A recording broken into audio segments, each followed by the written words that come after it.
But when I truly wanted to get clean, right, I needed to find something. I needed to find a greater force in my life than the force that addiction had over me. That's the only way I can describe it, because the love of my family and the love I had for them and they had for me and my friends and everything was not enough. And if they say love is the greatest force of all, maybe it isn't when it comes to addiction. So for those people who are struggling, I believe that we have the ability, we have the willpower to get over it, but you have to find that thing that will get you out of it. Welcome to the 1000 Day Sober podcast. My name is Lee Davey. I am not an alcoholic. I refuse to be anonymous. I am someone that doesn't drink alcohol, and I spend every waking moment of my life helping other people do the same, like right now. Booyah! Okay, we all face challenges in life, right? Every single one of us. And some of us may even hit a rock bottom, and it's a struggle to get back up. Knowing where to begin is a feat in itself. Other people might be even afraid to try. This is also true with quitting and addiction. We feel alone, helpless, and fearful, but you're not alone. So many people are able to fight addiction and conquer it, and so can you. In this episode, Gabriel Cordell joins us to talk about his struggles after hitting his rock bottom. As a newly sober paraplegic, Gabriel traveled 3,100 miles, yes, 3,100 miles across America in his chuffing wheelchair. He shares how he was able to accomplish such an amazing feat, the inspirations he collected along the way, and how he has continued to remain sober amidst his challenges, okay? 3 reasons why you should listen to this episode. Discover how a man in a wheelchair fought addiction as he journeyed across America. Understand how motivation and peer support help in quitting an addiction, and learn the mindset that helps you combat addiction. Gabriel Cordell is an actor, producer, motivational speaker, and star of the documentary film entitled Roll With Me, A Journey Across America, a documentary that won acclaim in no less than 6 film festivals. In 1992, 22 years of age, Gabriel got into an accident that left him paralyzed from the waist down. He also struggled with drug addiction for a while, but far from letting these challenges keep him down, Gabriel continued to pursue his dream of becoming an actor. He has rolled from Haifa to Tel Aviv in 2014 on a Roll for Peace campaign between Palestinians and Israelis. And in 2015, he has rolled 123 miles across Long Island, New York to raise money and awareness for North Shore Animal League America and Bianca's Furry Friends. As a motivational speaker, Gabriel shares his story of challenges and victory to a wide audience and hopes that his story inspires others to live up to their potential. And that's why I got him on, live up to their potential, okay? Everybody who is a member of this beautiful community, myself included, has told ourselves a story that we can't do X, Y, or Z. And we need to wake up and realize that the only person preventing us from reaching our goals and understand our untapped potential and power is ourselves. Everywhere you look for someone or something that is blocking your progress, you will find that the answer is you, yourself, okay? And when I watch Roll With Me, which is on Netflix, by the way, I'll go out and watch it. It's amazing. It's so inspirational. When you say to yourself, I can't run a mile. When you say to yourself, I can't go a day without drinking. When you say to yourself, I can't get through this craving. Watch this guy push his wheelchair from LA to New York and ask yourself again, can you really not do the things you don't think you can do? Or are we giving in maybe a little bit too easy because on this path of least resistance is comfort? As much as we think our life is horrific right now in the midst of addiction or disempowered relationship, it is still comfortable. We've grown accustomed to the pain, the misery, and the suffering.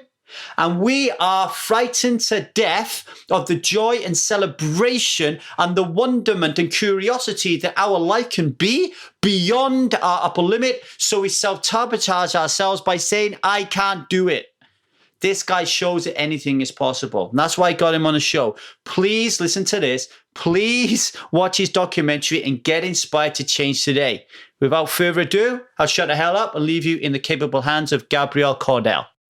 Gabriel, my man, we were just saying before I press this record button, you thought I was in, where did you think I was?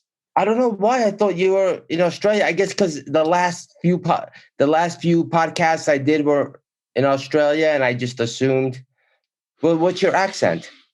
See, when you get a cross between an English accent and a Welsh accent, people actually do think you're from Australia. Okay, but I'm just down the road from you. I'm in Tahunga. Oh, you are? Oh. Yeah. Well, I'm assuming you're still in LA, right? Yeah, I'm in LA. I'm about 30 minutes. I'm about 30 miles north of you. Yeah, when I started watching your documentary last night, I was like, "Oh, fucking hell, he's from Burbank." And my wife, it was my wife who got me introduced to you and to know more about your story. And she was like, Right. "Yeah, I was telling you that," and I was like, "Yeah, okay, yeah, I wasn't really listening." I just got to say, straight from the outset, mate, what a documentary! Do you know what? I'll be honest with you, right? One of the most challenging things about having a podcast is when someone writes a book or they have a documentary and you read the book or you watch a documentary and it's shit and you have to interview them afterwards. And I was watching it last night and it was riveting. I was in tears so many times throughout it, but certainly at the end of it. I got to ask you this question. What was life like after it? Because like that whole intense 3 months, was there a massive come down when you got back home? Well, listen, first of all, the actual trip was 3.5 months. But remember, I prepped and trained for 9 months before. So it was almost 1 year of absolute intense focus. Wow. 1 year, not the 3.5 months. And to be honest with you, the 9 months leading up to it was much harder than the actual role itself. Wow. Why was that? Well, because I went from being a full-time drug addict, right, and everything else, but like physically, smoking and doing all that, to completely going cold turkey and starting to train for something that I had no idea what I was getting involved in, and I had no reference point because the couple of people that I mentioned in the film, not their names, but who did it in the 80s, I couldn't get in touch with them. And so I was just going by blind faith. And so those 9 months were intense, and to try to get a team and raise the money while you're training and trying to stay sober, the joy was rolling across America. That was getting away from it all. That was the fun part. Like they say, in sports, the fun part is on Sundays, but Monday through Saturdays, that's where all the work is. I just had this view of you and all your mates just sat around having a joint, and then someone just says, why don't we just roll across America in a wheelchair? It's like, yeah, that'll be a fucking laugh. And then the next day you just go out and do it. It's like, because there was a bit at the beginning where it was like, we're going to go for like 3,100 miles, was it, or something? Yes. And the furthest you'd ever gone was a mile. Yes. Well, I rolled in my wheelchair. Yes. Yeah. And there was this kind of like, there was so many different elements to it, but there was this real kind of black humor about it as well. I mean, like when you were is it Lisa was, you and Lisa putting the team together, and the way she's documenting that in the documentary, I couldn't stop laughing. I was like, what is this fucking guy doing? He should have like all these experts, and he's got this team together that like, it just feels like they're going to cause him more grief than actually help him. But let's talk about that a little bit, because whenever we're recovering from whatever we're recovering from, having the right community around us is really important. And there's a microcosm in this, in who you select to go on your journey. So talk about that a little bit. Well, 100%. Listen, you can have all the ability, you can have all the passion, the focus, the motivation, the drive, the commitment, but without the support of the people, unless it's something that you can literally do by yourself, nothing gets accomplished. You need people. That is the most important ingredient in most people's success, are the people they surround themselves with.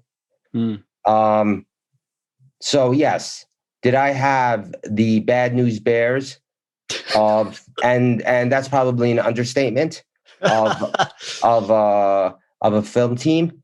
But when I started on this journey, if I started with that team supporting me and supporting my getting sober, I would never have made it. The YMCA, when I finished, when I said I'm done and I'm going to do this and I committed to do this, I did my last line, smoked my last joint at that time, did whatever I did for the last time, and the next day I went to the YMCA. That community is what allowed me to stay focused. That community showed me love, showed me compassion, showed me just the most they were so supportive. It was overwhelming how supportive they were. And they didn't know whether or not I'm going to be able to do this or not, but they knew the drive I had. And that team, that community is what allowed me to be able to create this strong foundation so I can do this and, handle anything that comes my way. It was a beautiful metaphor of the actual rolling across America and getting from like LA to New York. It was almost like the journey of your sobriety in a way. It was like it mirrored it. The intensity, the struggles, feeling like there's this scenes when you're going up those hills, man, and you're at that rock bottom and you've got to get to that top and you're not stopping. It's hard and you think you're going to give up, but you find a way through it. That was the beauty of the filmmaking. It was quite exceptional how all that was put together. I tell you, we had over 4,000 hours of footage. Wow. And to take 4,000 hours of footage and try to make it into an hour and a half of a cohesive, story. It was just, that's just a tribute to the director, Lisa, and the editor, Jeff, who had the vision, and I'm glad they pulled it off, because the first cut was not like this. Right.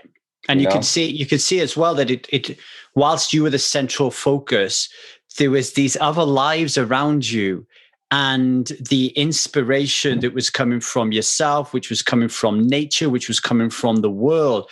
You could see it filling up these other souls. And it was beautiful at the end to see so many people, forgiving or understanding why families had let them down and that kind of thing. Talk a little bit more about that unity of being together when you're on that 3.5 month trek. Well, I'll tell you, that unity, listen, these guys know I love them, right? They know I love them. I expressed to them how much I love them, and I couldn't have done it without them. And to be honest with you, well, I'm not going to say if I had to do it all over again, I would use them, but I wouldn't say I wouldn't. Yeah. Okay. Because I know that we made it. Yeah. Right. That being said, the unity was lacking, to say the least. Right. There were things in the film, there were things in the role that didn't make the film that would have pretty much showed the dysfunction that we had. And it was all the way through the 3.5 months. There were problems every single day. Every day. I could probably count on one hand, which is 5 fingers, how many good days we had as a team. Yeah. Right. It did come across like that in the documentary. That it did come across in the documentary that these people are all getting on each other's tits big time. But there was also a component of it that was like, and I think this is what made it more magical for me, was it despite everybody being a misfit, despite everyone being a circle in a square hole, you somehow managed to all get to the finishing line? That's the thing. Is that regardless, and that's what I was going to say, regardless of how dysfunctional we all were, right? Because we were all dysfunctional in some way, shape, or form. We never forgot the end goal. And what helped to not forget the end goal are the people that we met every day along the way. They were probably the glue that kept us together, are the people that we met along the way. If we didn't meet anyone, we would never have made it as a team. Yeah, because we met so many different people of all walks of life who were so inspired that you can't help but rub off on us. It looked to me like, obviously it's very condensed in like you said, 4,000 odd hours of footage in a documentary. But the way that it was shot was, you was really struggling, and all of a sudden another human being would come into the equation, and it's almost like you were able to suck some power out of them, some energy out of them, and get going. Was it like that? And what was some of your amazing moments meeting people? I mean, absolutely. It was, there was, from the day that we left, and what we were only 100 miles out of Burbank, 100 miles. We were out east, and we were picking up traction, and people were hearing our story, and we didn't roll anywhere. I wasn't even out of California yet, and it was picking up traction, and people were coming out to see us and to meet us and to cover us if it was any kind of media. So that was instantly meeting people along the way. Tell us some of the stories of the people that really touch your heart, that are some of the people really. Well, listen, I mean, we couldn't put everyone in there, right? But obviously the one that touched me the most was Marco in New Mexico, right? And then I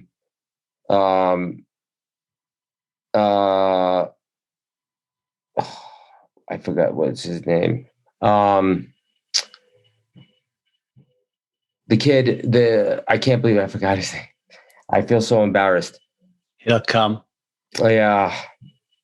Well, the one where his father was waiting. His father was waiting. Oh, yes, autism. I remember. The young lad with autism, yeah. Go. Right.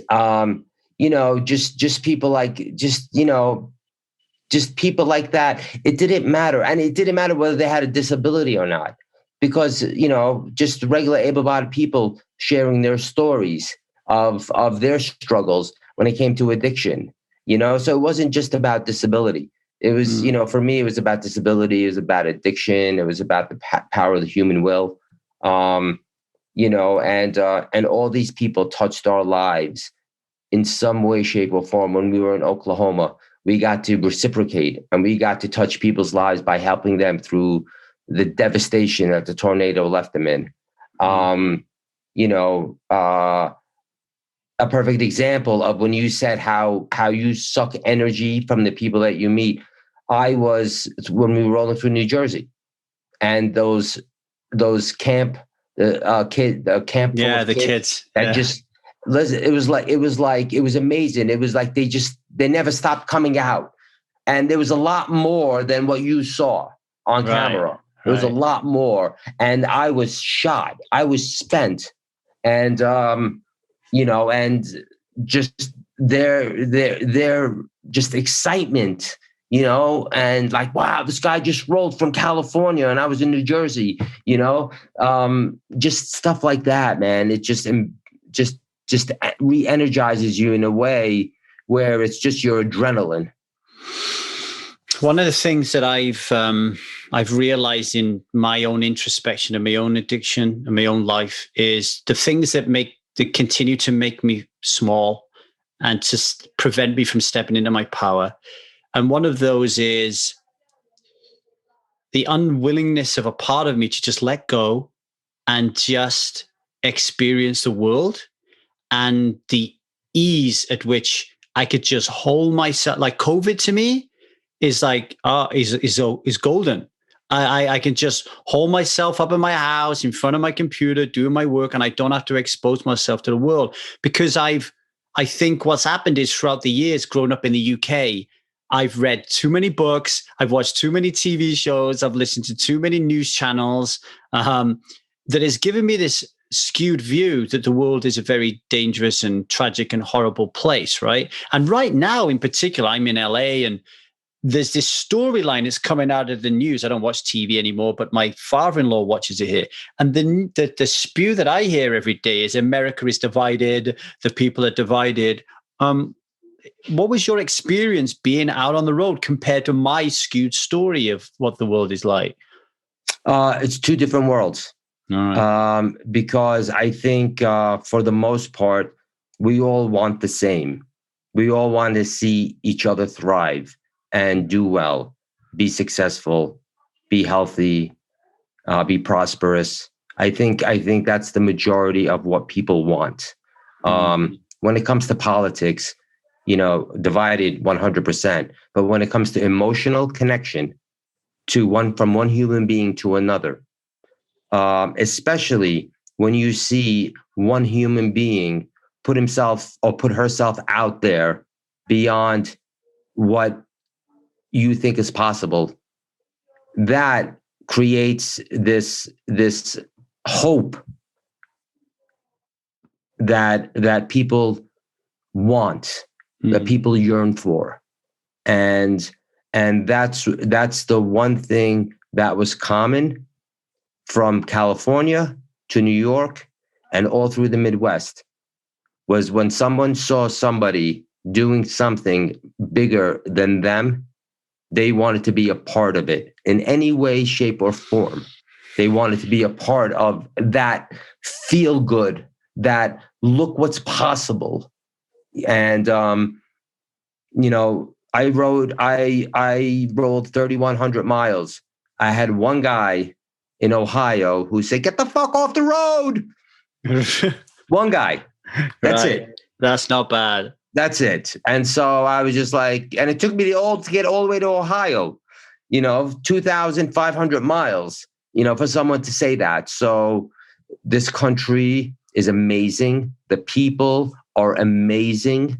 And if you show and you believe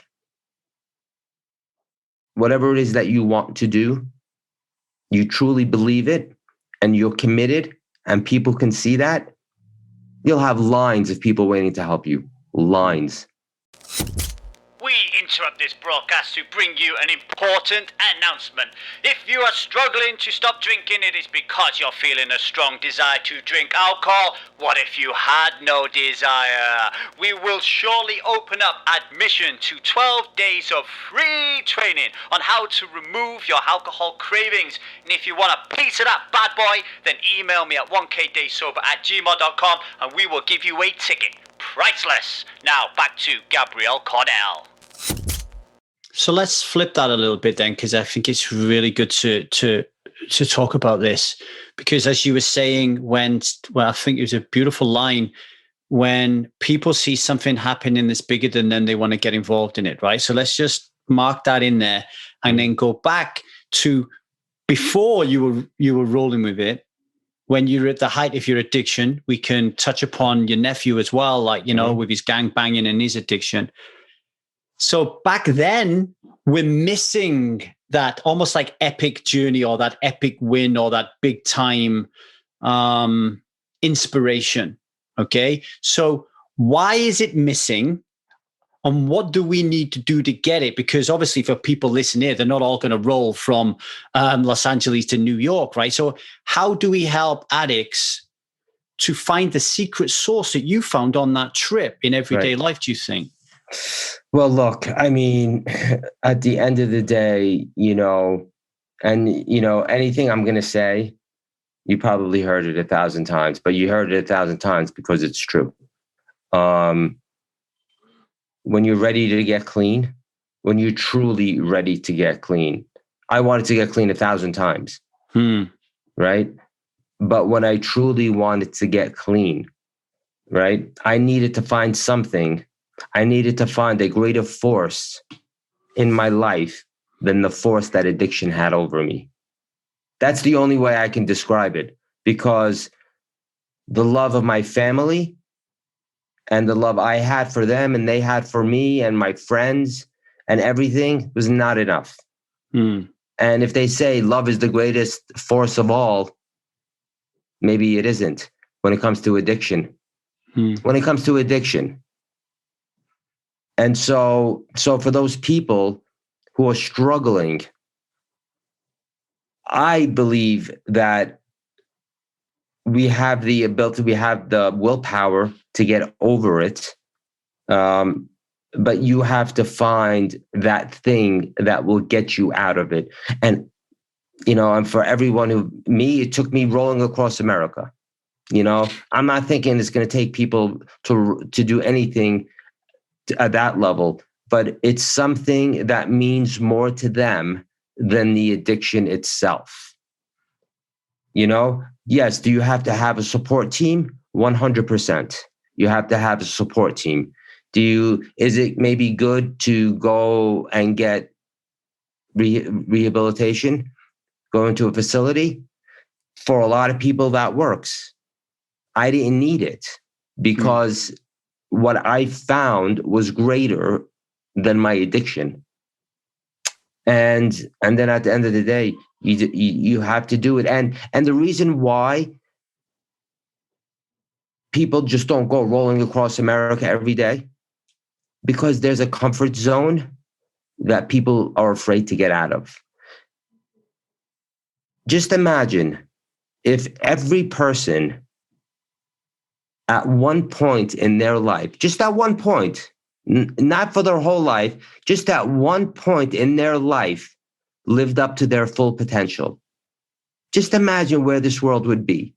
But people are afraid to take chances. People are afraid to fail. People are afraid to get uncomfortable. And that's why you don't. That's why you don't see it as much. It's not because we can't. It's because we don't want to. Just like addiction. It's not that we can't. It's just that today, I don't want to. As much as I want, I say it. I truly don't want to. It's also we're afraid to succeed as well, right? Like I was thinking about Chris. Is Chris your nephew's name, right? Yes. So I was thinking about, Chris's issues. And if you think about it, in order for Chris to succeed, he had to have that conversation with his dad. He had to get out of that gang. He had to get out of that environment. But for him, they're my family, they're my life. I don't know anybody else. If I get out of it, I'm going to have to go through a period of pain and suffering, which is me being alone, which is akin to your pain and suffering of going up the Appalachian Mountains, which is why it was such a great metaphor. So you can see why human beings just say, fuck that. Like subconsciously, not consciously, but subconsciously, like, fuck that. And then they sabotage it so they never have to change because they don't want to go through the pain and suffering to find the love at the end of it, right? Right. Absolutely. Well, listen, speaking about Chris, for the last 2 years, I've done a lot of podcasts. I've done a lot of interviews, and not one interview or podcast that I've done, Chris was not asked about. And I can actually say for the first time that he's doing so good. Oh, good. He's been clean and sober now for 4 months. Wow, cool. This is the longest he's gone since he was 13 years old. Right. And he's doing amazing. And it's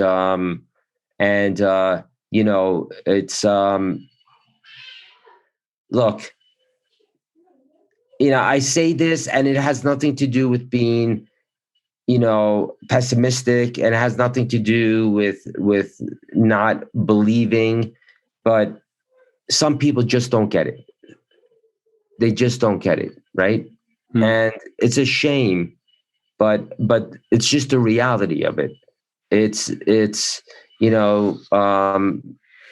and that's the frustrating part about it is I only know what I've experienced, and I know that it's possible. But for some people, no matter what you do or what you say, it doesn't matter. It gets them. It gets them. And that's a hard thing to swallow. But it doesn't get most of us, but it gets a few of us. It does. And that's a tough thing, Yeah, I'm a great believer. This is one of my light bulb moments in waking me up. Is it understanding and then secondly accepting that the only person that gets in my way is me.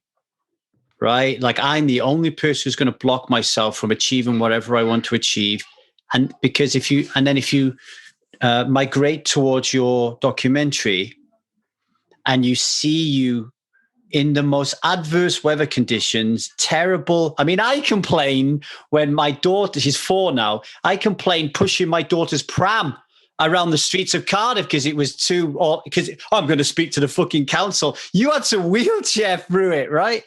And then I think to myself, wow, the only person that a hurricane can't stop this guy, lightning can't stop this guy, rain or wind, nothing can stop this guy except for him right now. Like his body's either going to fall apart and he's not going to be able to do it, or he's going to lose his mental will. But only Gabriel can stop Gabriel from doing this. And that's why I kept coming to all the time watching it. 100%. Listen, and I want to answer a question that you asked in the beginning that I didn't. Yeah. That about the down, about the low.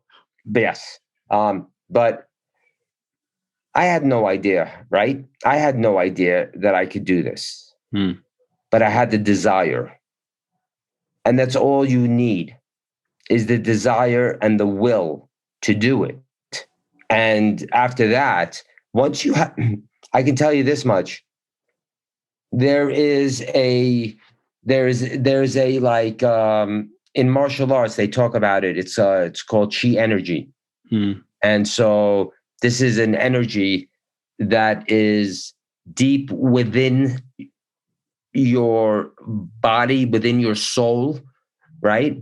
And once you reach that chi energy, you become like the Energizer Bunny, and you just keep going. Like there's no ups or downs. You're just so in focus, right? It's laser focus that nothing matters except the end goal. It's very hard to get to that point. But it's in each and every one of us. Because I promise you, I am no better than you or anyone listening to this or anyone in the world. The only difference is I had the fortitude and the will to see it through. That's the only difference, Lee. It's not that what's inside of me is different than what's inside of you.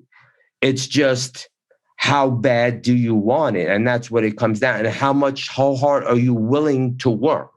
That's all this is about. Everything is tangible. It's not like you're trying to reach, because it's not like if you put in the work, then the commitment comes. And once the commitment comes, the focus and the dedication and never giving up, it all follows. It all follows. Just like when you go on a diet and you start going to the gym, before you know it, you're this freaking healthy gym rat, that can't stand being around anyone who eats candy, but you know what I'm saying? It's a momentum that carries you. Yeah. Right. And that's the thing that most people don't want. They work all day. And the last thing, thank God I didn't have to deal with a full-time job while I'm doing this. This was my full-time job, but most people, they have a full-time job, they have families, commitments, bills they have to pay, But you mentioned something about the downtime, like what happened to me when it ends, when it ended. when it ends. I was so focused for that 1 year. I lived the most pure life at the most heightened level of my life that I can possibly live in that year. Yeah. And once it was finished, the next day, once I arrived in my hometown, the next day I woke up and I was ready to go roll. And it was like, I don't have to roll anywhere. I like what do I do? Like, I didn't know what to do with myself. And if I'm being honest with you, I fell off the wagon on 3 separate occasions. They were isolated. It wasn't, I went on a binge. Like it was just 3 isolated incidents because I was so lost, because I was living the highest level of life that I can live. And now it's just gone. That's it. I did it. And now what? And I crashed, brother. But what I didn't allow to happen is to allow my addiction to overtake the situation. It was just an isolated situation that I did. And then I realized, if I go back into this, everything I just did means nothing. Means nothing. Even though I still accomplished it, it means nothing. Because the hope and the inspiration that I gave to so many people who had addiction problem, and they looked at me as someone that they can go to or think about when they're in a moment of weakness. And I go back and I do that. So I was done with my addiction. Addiction had no more control over me. And you learned that through that experience, right? I mean, I always say to people when they're like doing the Stride method for addictions, and in my community, we talk about the word failure because it's the only word in the dictionary that really kind of describes what we're talking about, right? But we're always saying that, there is no failure if we're willing to learn about why this just happened and then tweak, test, and polish so we move on as a much more rounded human being as a result of that incident, which is very different to, in my case, like I just drank. I'm not going to learn from this episode and I'm just going to let my addictive lifestyle just take over and just go off it again. But if I can look at that, so for example, I went 3 years without drinking and then my wife left me and I didn't have a mental map of what it was like without having a marriage. And I drank. I was in Vegas. I drank for a month, right? Because I didn't have a mental map about, hey, what would happen if something happens in my life that I have never experienced before? Right. What would happen to me? And I know what happened to me. I drank. But I also knew through looking at that I didn't have a support system around me and nobody understood me. The people who I was with, for example, didn't even stop me from drinking. Right. And 2, I was stronger. I was stronger than my addiction. Like you're saying, like there was no way my addictive life was going to take over. It never got back to that. Actually, my little son, he was 10. I was having dinner with my son and I ordered a bottle of wine and he was like, I thought you said there was no value in drinking alcohol. And I went, oh yeah. And that was it. And then I haven't had so much as a wine gum or a chocolate cure in the last 10 years. Oh, wow. So that's great. I can imagine like your journey to, because I was saying this to my wife yesterday. I used to work in the poker industry and you'll see poker players winning like. I'm an avid poker player. There you go. That's how I make part of my money. Hey, boom. Well, you'll know some of these people. You know Dan Coleman, right? Yeah.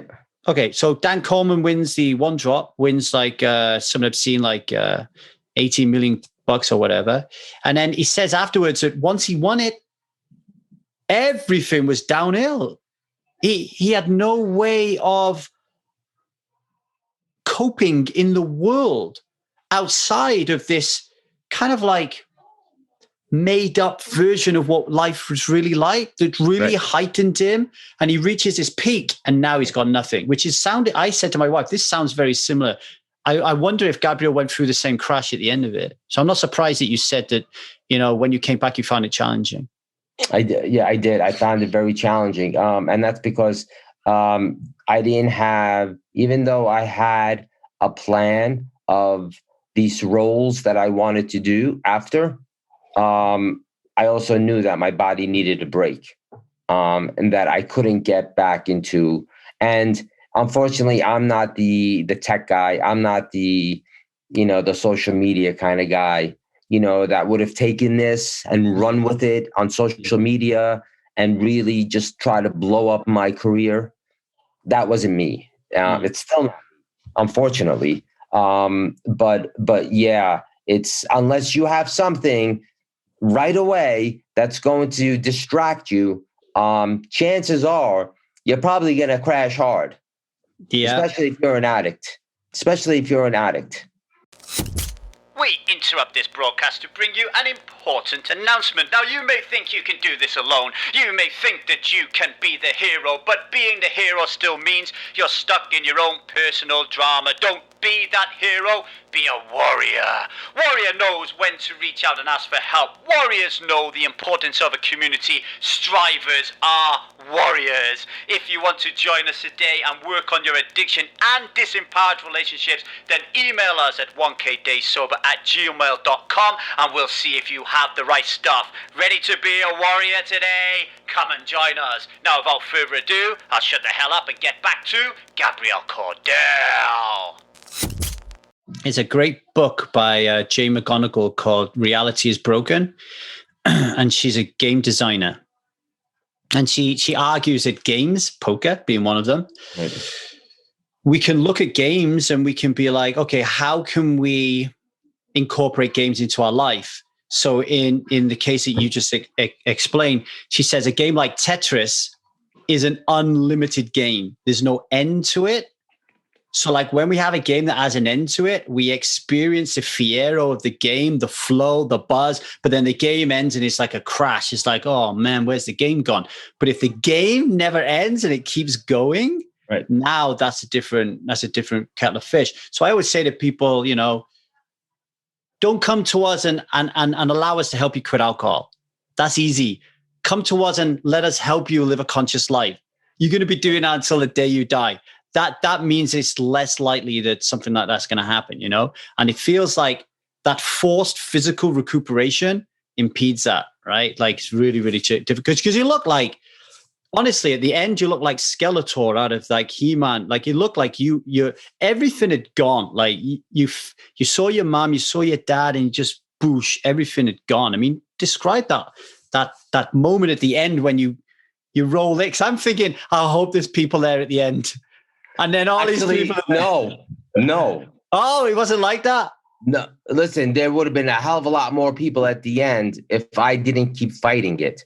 Right. But we arrived on a Monday at 7:00.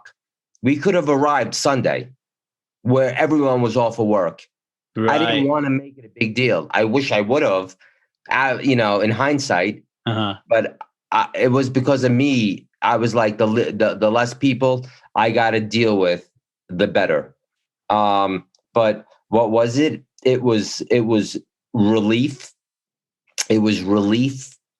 It was joy. It was a proud moment for my mother and father, for me, that their son did something like this. So I was, more than anything, I was proud for my mother and father, because for so long I was ashamed for them. And I redeemed myself. And that was the greatest relief and joy for me, is redeeming myself in my eyes, not in my parents' eyes, but in my eyes, how I saw myself as their son. Hmm. And lastly, I lived up to the man who I thought I was. I always believe that there's an inciting incident in a movie or a documentary that explains the entire theme of the whole thing, and that embedded in that scene is the ending, right? And I don't know if this is the inciting incident, because I don't know if this is what Lisa decided to do. But there was a moment in the beginning of the documentary, and you said, "I just want to make my mum and dad proud." And then at the end, the last scene is you embracing with your mum and dad. Talk about that a little bit, because there was a part of me at the beginning, given the work that I do, that I was like, Gabrielle, why don't you just want to make yourself proud? Why do you want to make your parents proud? Right? I kept saying that to myself in the beginning. And you've just mentioned it again now. Expand upon that a little bit more. Why was it so important for you to make yourself right in their eyes? Why do you think you needed to fix that, if you will? Well, okay, so here's what I learned. I learned that I was always right in their eyes. Okay? Even in your addiction. No, they didn't know. Okay. They did not know. It was the greatest. I said it was the greatest role I ever played. Yes, you did. You did say that. Yeah. Right, the greatest role I ever played. I lived with them for those 5 years. I did. They did not know. They did not know. Even though my mom would make, you look homeless, because sometimes I would go days without showering, and I wouldn't shave or anything, and I'd wear sweatpants with holes in it, and she'd be like, "What's the matter with you?" But never. Listen, they're off the boat. Immigrants. They're not thinking, "Oh, my son's a crystal meth addict." That's not. They don't go there. And so for my parents, I was always right, for the most part, right? But for me, because I knew what I was doing, and I knew how proud my parents were of me, and I knew that if they knew what I was doing, the lifestyle I was living, it would kill them. It would just absolutely just tear them apart. And I did that for 5 years. I looked at them every single day for 5 years. And my dad at that time, just a lot of health problems. And all I kept thinking is, if something happened to my dad, I wasn't worried about my mom. Something happened to my dad. And this was the state of mind that I was in when my dad perishes and I was a drug addict. It would have destroyed me. I would not have gotten out of my addiction. It would have destroyed me. And so, that's when I say that I did it for them as much as I did it for me, because I didn't feel bad for me, because I knew that this wasn't who I truly was. I knew at some point I was going to get out of it. Right? But what I didn't know is if my dad would ever see me the way I really wanted him to see me, and my mom. Right? And that's why it meant so much, because they got to see the man who I thought I was. That's why it was important for me. Yeah, I get that. Thanks for explaining it. It's almost like, as a parent myself, I'm very proud of my children. Very proud of them. But if one of them decides to do something that nobody in the world has ever done before, and being a part of that experience is going to elevate that experience for me to a whole new level as well. Right? I mean, it just is. Lee, when my dad died, in his wallet, he had an index card with all of the states I rolled through.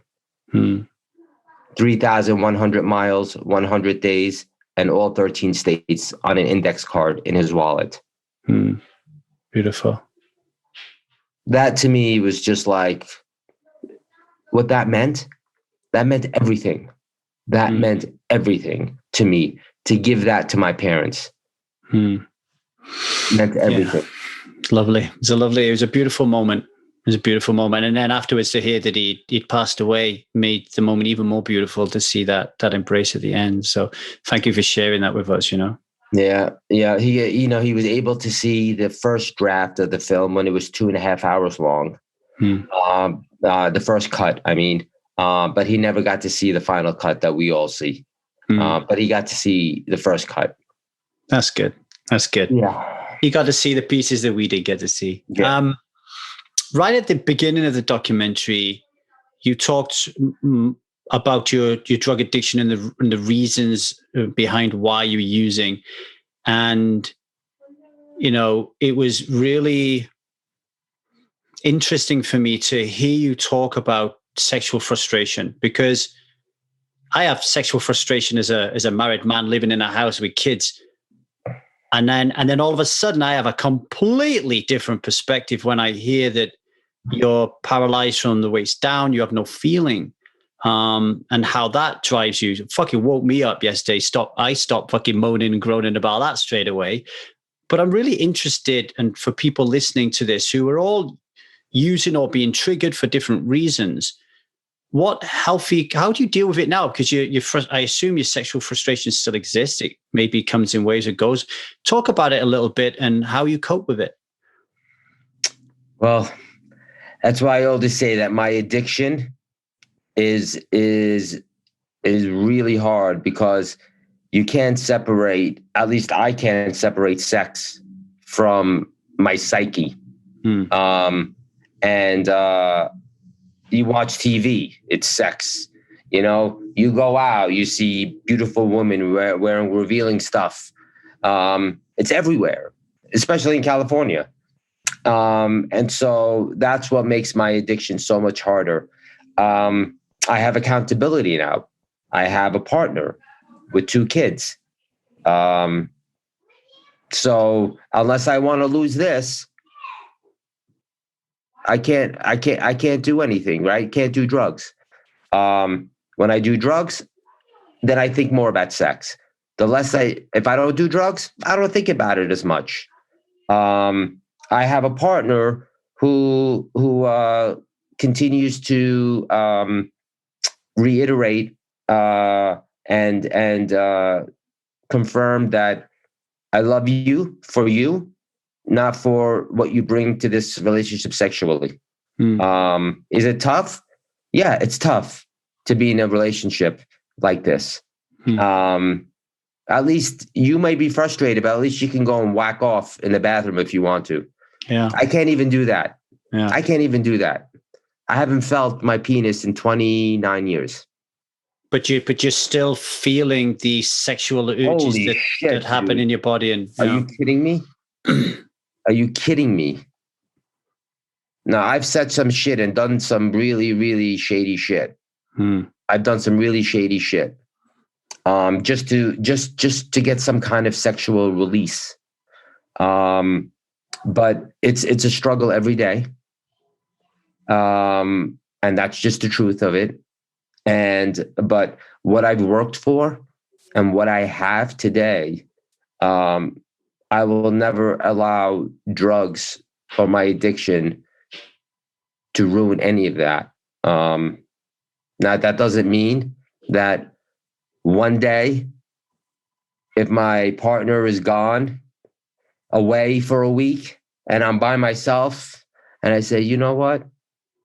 I want to party today.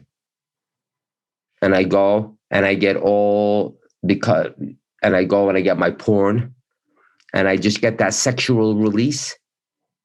If I ever did that, it would only be not because I wanted to get high. It was because I just needed a sexual release. And what being on meth allows, well, it would be coke, because I would never do meth again.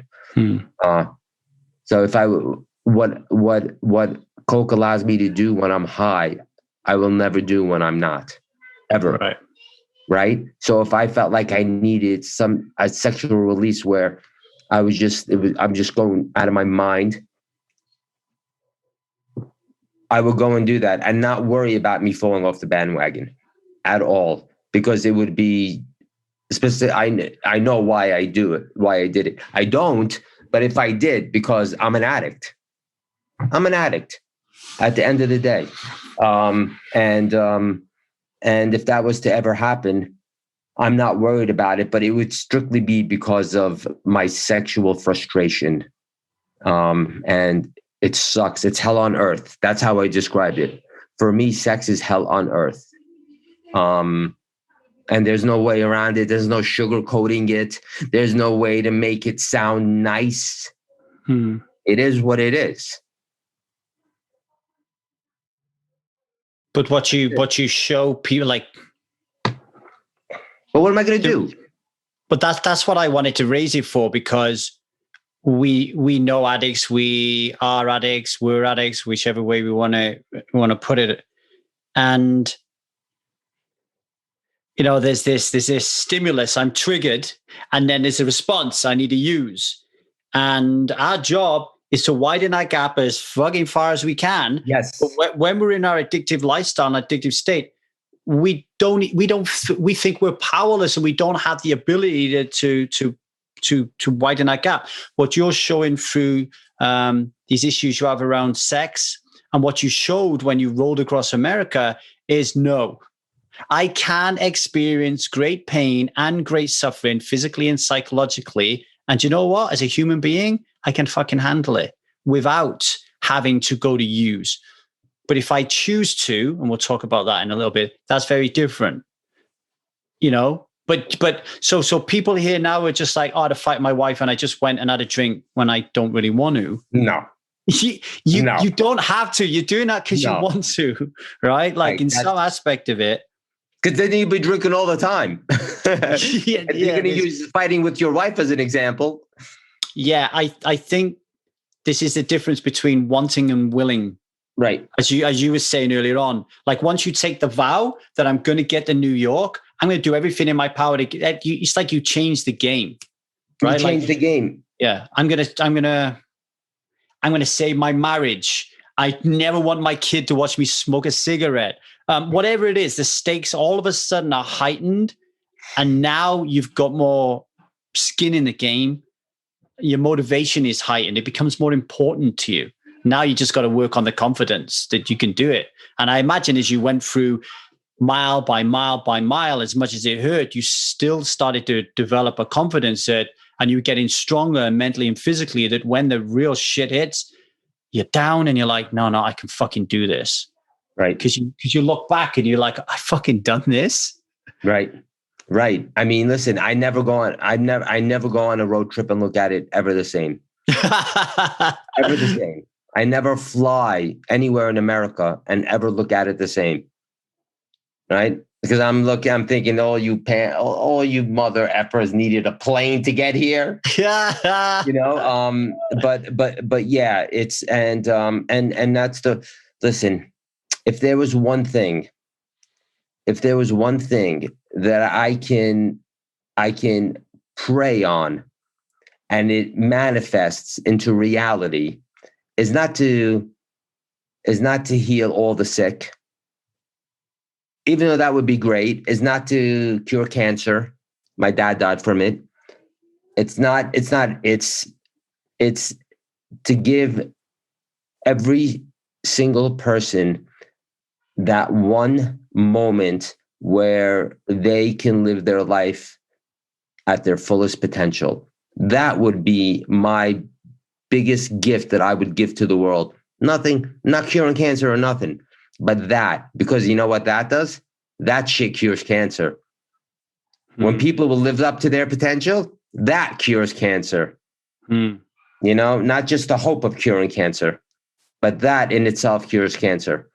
Because now if I can do this, I can do anything. Whether it's in this, whether it's in science, whether it's in technology, You know, you're fearless. You become fearless. Well, you certainly are fearless. It was absolutely beautiful watching the documentary. In a way, it made me feel so small.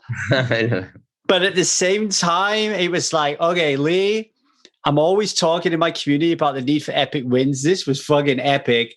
You need to up your game and do something that pushes you outside your comfort zone. That is what I call inspiration.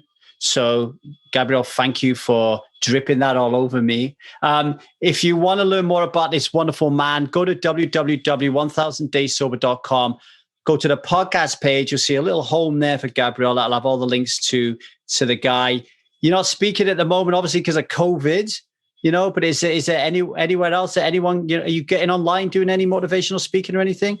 Well, so yeah, my motivational speaking, that industry, probably more than any other industry, got affected really bad. It just completely shut down, and it's still shut down. And I don't know when we're going to have live events. It's not going to be for another minute.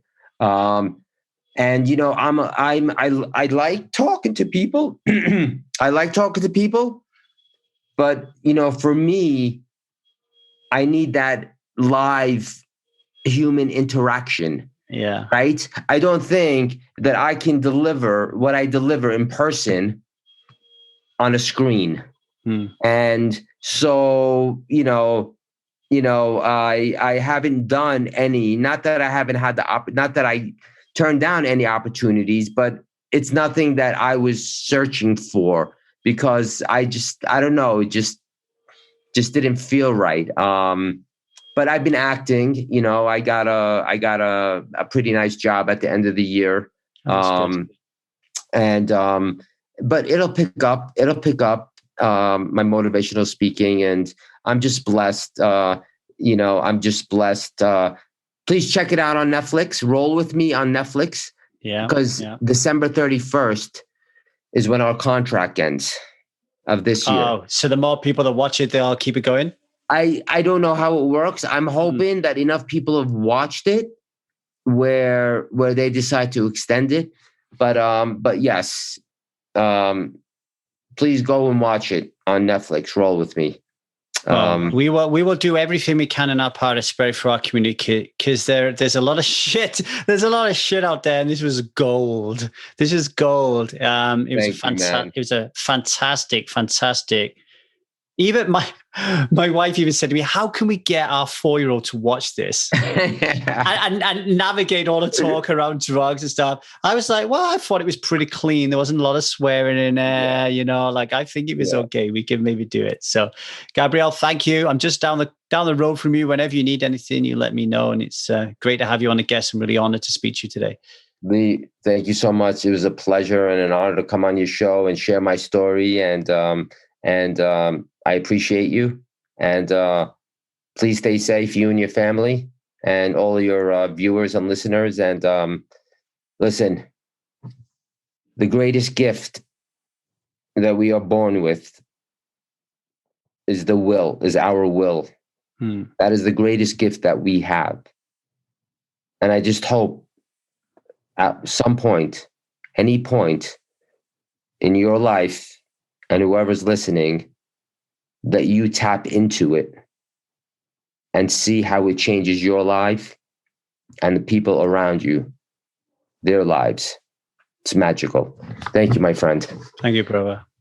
If you want to be somebody that doesn't drink alcohol or recover from any other addiction, improve your relationship with yourself and those that you love, or just want to learn to live a more conscious life, then here is what we can do to help you at 1000 Days Sober. Number one, we have a Strive subscription service, okay? So you pay a monthly fee, you come and join us, you come into our community, you get access to all our Marco Polo groups, you get access to our Kajabi group, you get access to content that you will not see in the public sphere, mainly by yours truly, but by other people in my network, our friends as well. What else do you get? You get access to a weekly coaching call with myself, so you can get coaching, one-on-one coaching with me on that weekly coaching call, and you get money off various different workshops and invites to lots of other free stuff. So that's our subscription service. You could do group coaching programs, okay? Right now we have 2 group coaching programs, both called the Strive Method. The first one is addictions, okay? And they last for 6 months. The relationship course also lasts for 6 months. We've got the Strive Method for addictions, Strive Method for relationships. There are workshops, okay? Or you can work with me personally one-on-one. Okay, you can work with me personally one-on-one. And if you want to get involved in any of that, then just head to www.1000dayssober.com and you will find everything that's going on there. Okay, we have pages there on the website which will direct you in the right place and how to get hold of me, including a workshop space there as well. We're always running workshops, so you can sign up for those as well. Last but not least, if you do love this show and it has changed your life and you want to change the life of somebody else, tell somebody about it and rate and review it in your podcast provider. I would really appreciate that. If you want to just reach out to me, ask me a question, just email me, 1kdaysober.com, at gmail.com. Much love, everybody. Bye.